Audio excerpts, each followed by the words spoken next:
doesn't just have answers. It recommends. It tells you what to watch, what to wear, what to eat, and what medicine to take. But here's the unsettling question. Is this taste or just patterns dressed up as some sort of preference? Let's investigate today.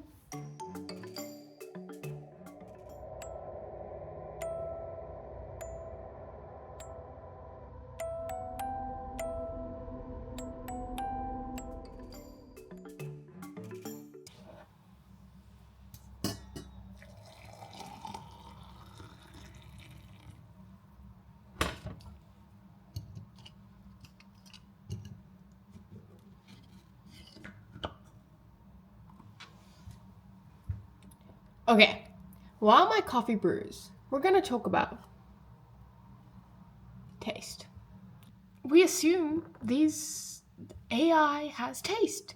Spotify is able to recommend me a fire album. I'm into my rap today, so it is a fire album. Netflix is able to recommend us the show that we love. Just ask my grandmother how many shows she watches from the recommendation page. And it kind of feels like AI has this taste. Because it is so good at recommending me things that I'm like, oh yeah. You know, in the past when your friend used to be like, oh, you should listen to the song. It's a great song. You're like, oh yeah, this friend has good taste. It's going to be a good song. The same thing is happening with AI, or at least we assume it is. And it feels convenient because it's like, instead of waiting for a friend to recommend me a song, I just have it there when I wake up. New playlist for Bianca.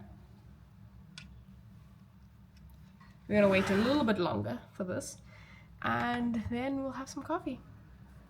Do you like my outfit? This is one of my favorite shirts. Do I have taste?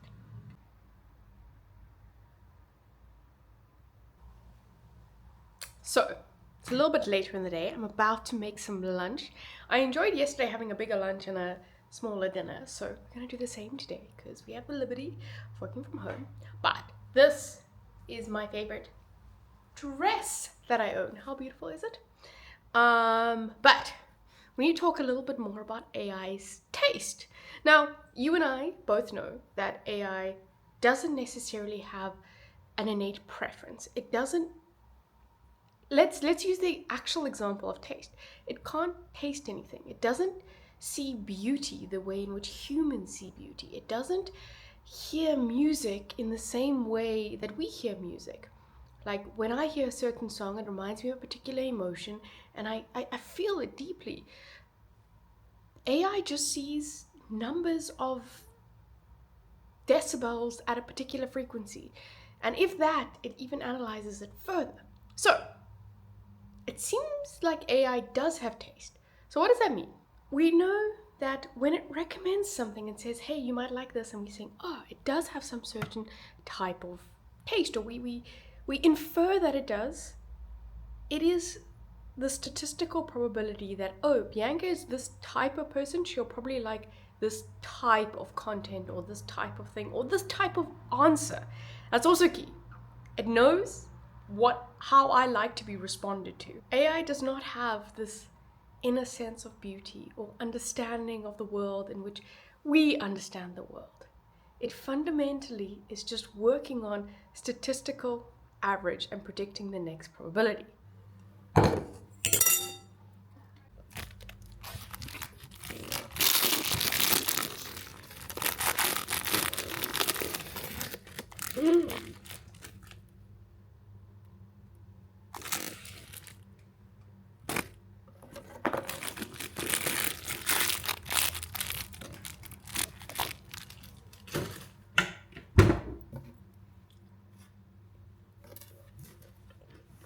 What happens when these recommendations start training what I like, what I read, what I listen to, how I choose what content to consume gets altered by the slight nudges from this algorithm that has taste? What happens when my sense of style, these huge baggy jeans, the movement away from the skinny jeans, All the movement back to the skinny jeans these days is all curated and nudging me in a way because of the algorithm. What happens if the whole world loves Taylor Swift because the algorithm loved Taylor Swift? What happens if these choices, my food choices, my music choices, my clothing choices, my content consumption, my art choices are all influenced now by an algorithm? And you'd be like, oh no, Bianca, but this has kind of always happened. That's why we have popular culture.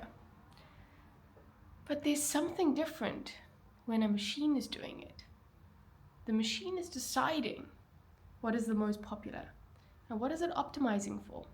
In the past, we could argue it's being optimized by other things, like why is this music popular, why is this artist popular, maybe because they're forming a resistance and people are following it in the wars or all that kind of stuff. But why now, with these companies that are creating these algorithms and giving these external social agents taste? I don't know.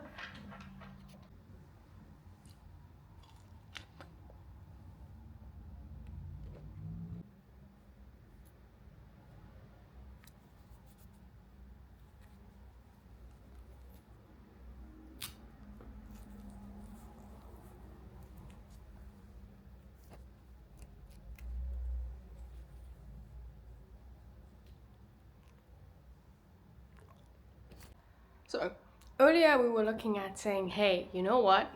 Maybe this pop culture and our tastes are slightly being nudged by AI, or at least there's a possibility that AI can do that in the future, even though AI potentially has no taste.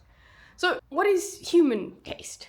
Human taste is certain things that I find more attractive, that I like, that I think are pretty cool. Might be weird to some other people where they're like, oh, that's weird, but to others might be like, ah, oh, she has taste. Not my taste, but some sort of taste. Now, it might be your sense of style or your favorite beige food or favorite songs, favorite music, like we've spoken about before. Now, does AI have taste?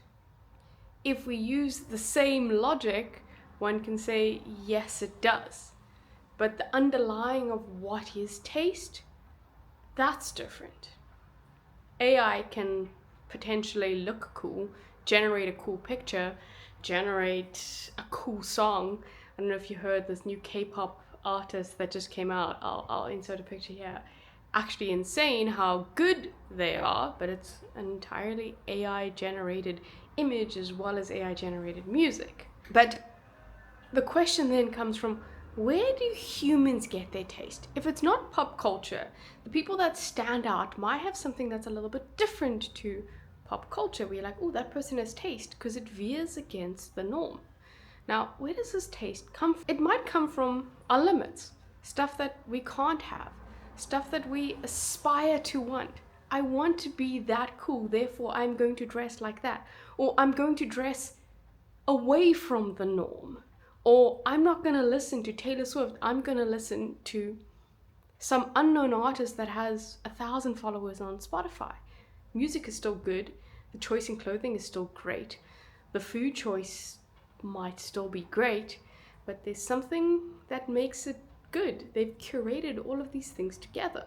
And maybe it's an aspiration for something that we can't have or that we long for, and we're on this path of trying to get there. I'm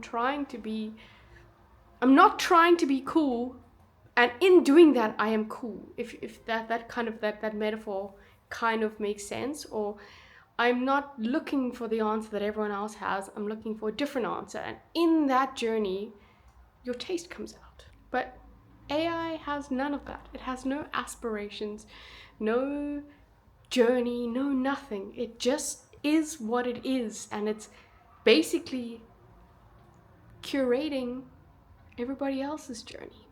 And that's, I think, the difference where we can say AI doesn't have taste. It can portray some sort of path forward. It doesn't have taste.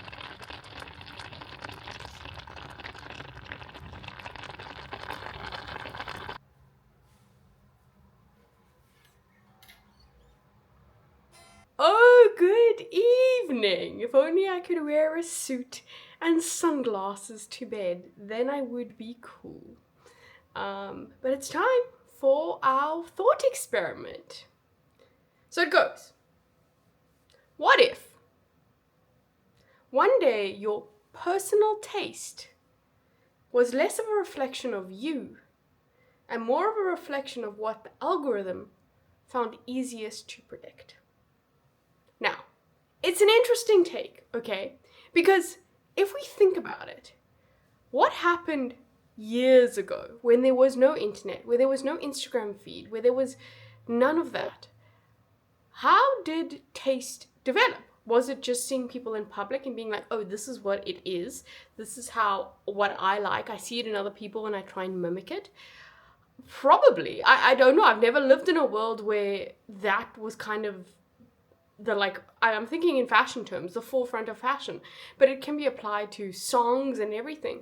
Like, did they just go to like church dances and hear songs and be like, oh, I like this type of metal music versus other music? I'm not sure. I never lived then. I've always only had the internet. Now I can imagine how things are going to even change even more when we have chatbots to actually help us on this like evolution of taste. I think it's a crazy reality that we're living in, and I'm excited to see where it goes, but also very scared, because I wonder if I ever have kids one day, I wonder what their taste profiles are going to be and where they're going to get the inspiration for it. Anyway, it's time for me to actually put on my pajamas and go to bed. I'll see you tomorrow.